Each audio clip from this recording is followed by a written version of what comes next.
আসসালামু আলাইকুম। আশা করছি আপনি ভালো আছেন। এই ভিডিওটিতে আমরা একটি ই-কমার্স ওয়েবসাইটে যে প্রোডাক্টগুলো থাকে ওই প্রোডাক্টে ঝুম ফিচার কীভাবে অ্যাড করা যায় এই বিষয়টা আমরা দেখব। এই ছবিটার উপরে যখন আমরা ক্লিক করব তখন ঝুম করে একটু দেখাবে আমাদেরকে। তো এই কাজটা আমরা খুব সহজেই করতে পারবো প্লাগইনের মাধ্যমে। প্লাগইনস থেকে ইনস্টল প্লাগইনস, দেন হচ্ছে এডিট আপনারা ক্লিক করবেন। এটাতে ক্লিক করার পর এই জায়গায় আপনারা ঝুম ম্যাগনিফায়ার লিখে সার্চ করতে পারেন, তাহলে পেয়ে যাবেন। অনেকগুলো প্লাগইন রয়েছে। এই প্লাগইনটা আমরা ব্যবহার করতে পারি। YITH commerce product gallery and image zoom install now, activate. Okay, activate করার পর দেন হচ্ছে আমরা সেটিংগুলো একটু চেক করে নিব। সেটিংস, এই প্লাগইনটা মানে আপনার এই যে ইনস্টল করে অ্যাক্টিভেট করলেন, কাজ হয়ে গেল।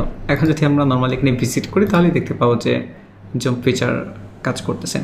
ছবিটা এটা হচ্ছে নর্মাল ছবি। দেন আমরা যখন মাউস হভার করবো দেখতেই পাচ্ছেন, হভার করলেই ছবিটা বড় করে দেখাচ্ছে। ওকে, আবার এখানে লাইট বক্স ফিচারটা ইনেবল হয়েছে। আপনি যদি এখানে ক্লিক করেন তখন হচ্ছে লাইট বক্সের ছবিটা শো করতেছে।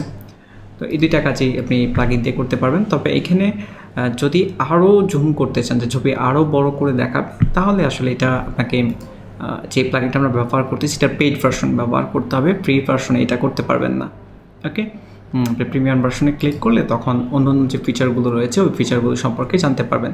তবে যতটুকু জুম হয়েছে এইটুকু যদি আপনার কাজ হয় তাহলে তার সমস্যা নেই। ওকে, যাই হোক, তো এখানে জুম বেশ কিছু অপশন রয়েছে, যেমন জুম উইন্ডো অপশন। আমরা যখন এখানে কার্সর নিয়ে যাচ্ছি, হভার করতেছি, তখন এই যে ডান দিকে ওপেন হচ্ছে। তো এই জায়গায় রাইট সাইড দেখতে পাচ্ছেন, এখানে আরও বেশ কিছু অপশন রয়েছে। ইনসাইড আপনি চাইলে করতে পারবেন। সেম ইনসাইড দিয়ে চেক করে দেখি। ওকে, আর লোডিং লেভেল হচ্ছে যখন আমরা এখানে রিলোড দিব তখন দেখবেন যে এখানে লোডিং লেখাটা আসবে আর কি। এই লেখাটা আপনি চাইলে এখান থেকে পরিবর্তন করতে পারবেন। আর লেন্সের যে বর্ডার অপাসিটি, চারদিকে একটা বর্ডার আসে, ওটা 0.5 দেওয়া রয়েছে। আপনি চাইলে আরও কমাতে পারবেন। ইমেজ ব্লারও করতে পারবেন, সেটা অরিজিনাল ইমেজ। যাই হোক, আমরা সেভ অপশনে ক্লিক করে দেখি যে ইনসাইটে কীরকম জুম কাজ করে। রিলোড দিচ্ছি এখানে। রিলোড দেওয়ার পর এখন দেখতে পাচ্ছেন এখন ইনসাইডে কাজ করতেছে, এখন কিন্তু রাইট সাইডে কাজ করতেছে না। ওকে, তারপর হচ্ছে লাইট বক্স, যেটা এই যে এখানে ক্লিক করলে যেটা ওপেন হচ্ছে। এই লাইট বক্সে যদি আপনি কোথাও কোনো কিছু পরিবর্তন করতে চান তাহলে এই যে লাইট বক্স অপশন রয়েছে, এখানে যদি ক্লিক করেন লাইট বক্স আইকন কালার বা আইকন সাইজ এগুলো এখান থেকে পরিবর্তন করতে পারবেন। এই তো, খুবই সিম্পল প্লাগইন। আশা করি আপনারা বুঝতে পেরেছেন যে ম্যাগনিফায়ার জুম যে ফিচারটা এটা আপনারা কীভাবে ইনেবল করবেন। ওকে, থ্যাংক ইউ সো মাচ। আজকে ভিডিও পর্যন্তই।